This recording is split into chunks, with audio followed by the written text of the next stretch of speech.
আমরা দূর থেকে বসে গ্রামের ভিডিওগুলো দেখতে যতটা পছন্দ করি, আসলে গ্রামের কাজগুলা কিন্তু অতটা সহজ না। তো হ্যালো ভিউয়ার্স, আসসালামু আলাইকুম।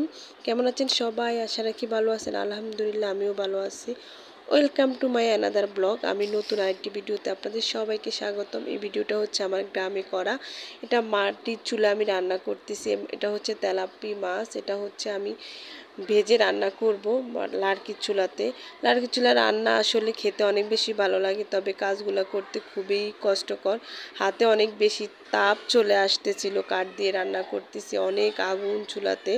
তো যাই হোক, খেতে যেহেতু মজা, সেজন্য হচ্ছে কষ্ট করে হলো একটু মাটিতে চুলা রান্না করি। যেহেতু শহরে সবসময় গ্যাসের চুলায় রান্না করা হয়, সেজন্য শখ করে হলো গ্রামে আসলে আসলে মাটির চুলা রান্না করে খাই। তো যাই হোক, এখানে আমি এক চুলা হচ্ছে ভাত, আরেক চুলা হচ্ছে মাছ ভেজে নিচ্ছি। যে সকালবেলা হচ্ছে নাস্তা আমি গ্যাসে বানিয়ে নিচ্ছি, আসলে সবগুলো কাজ একসাথে করতে কষ্টকর হয়ে যাবে। তো যাই হোক, আমার রান্না বান্না শেষ। এখন পুষ্কুনিতে চলে আসছি থাল প্লেট ধোয়ার জন্য, যেহেতু এগুলো হচ্ছে কালি হয়ে গেছে। আসলে বাসার ভিতরে নেওয়াটা আসলে এটা ভালো হবে না, সেজন্য হচ্ছে কালির পাতিলগুলো আমি হচ্ছে ধুয়ে নিচ্ছি।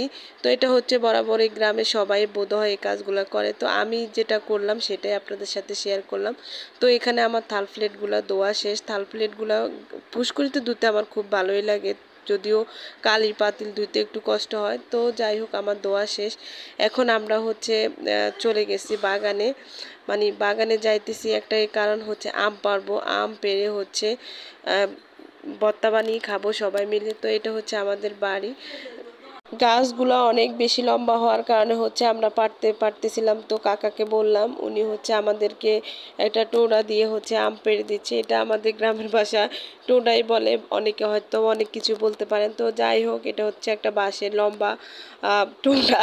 তো যাই হোক, এখানে হচ্ছে কাউকে পাচ্ছিলাম না গাছে উঠানোর জন্য, তো কি আর করা। তো উনি হচ্ছে পেরে দিচ্ছে, আর ভয়ও লাগতেছে। একটা ময়ূর উপর দাঁড়িয়ে আছে, আমাদের গ্রামের ভাষায় এটাকে চঙ্গা বলে, চঙ্গা। তো যাই হোক, আমগুলো হচ্ছে পারতেছে, আর আমার ছেলে মানে একটু খুঁজে খুঁজে হাতে নিচ্ছে। আমি বলতেছি তুমি সরো সরো, ও সরতেছে না, বলতেছে আমি আম নিতেছি, তুমি দেখতেছো না। তো যাই হোক, আম পাড়া শেষ। এখন হচ্ছে আমরা বাসার মধ্যে চলে আসছি। আমার চাচাতো বোনও হচ্ছে আমগুলো মানে খোসা আলাদা করে নিচ্ছে, আর হচ্ছে ভর্তা বানানোর জন্য রেডি করে নিচ্ছে। এইভাবে হচ্ছে আম ভর্তা করে খেতে খুবই ভালো লাগে। এই সময়টায় এই মজাটা অন্যরকম একটা ফিল। আসলে গ্রামে এক একবার এক এক রকম ফিল পাওয়া যায়, যেহেতু এক এক সিজনে এক এক ধরনের ফল পাওয়া যায়। এখানে হচ্ছে শুকনো মরিচ দিয়ে আমরা হচ্ছে আম ভর্তাগুলো বানিয়ে নিচ্ছি। তো যাই হোক, আমগুলো অনেক বেশি টক ছিল, সেজন্য অনেক পরিমাণে হচ্ছে লাগছে, চিনি লাগছে। তো যাই হোক, আমাদের ভিডিওটা আর বড় করব না, আজকে এই পর্যন্তই ভিডিওটা রাখতেছি। সবাই ভালো থাকবেন, সুস্থ থাকবেন। আল্লাহ হাফেজ।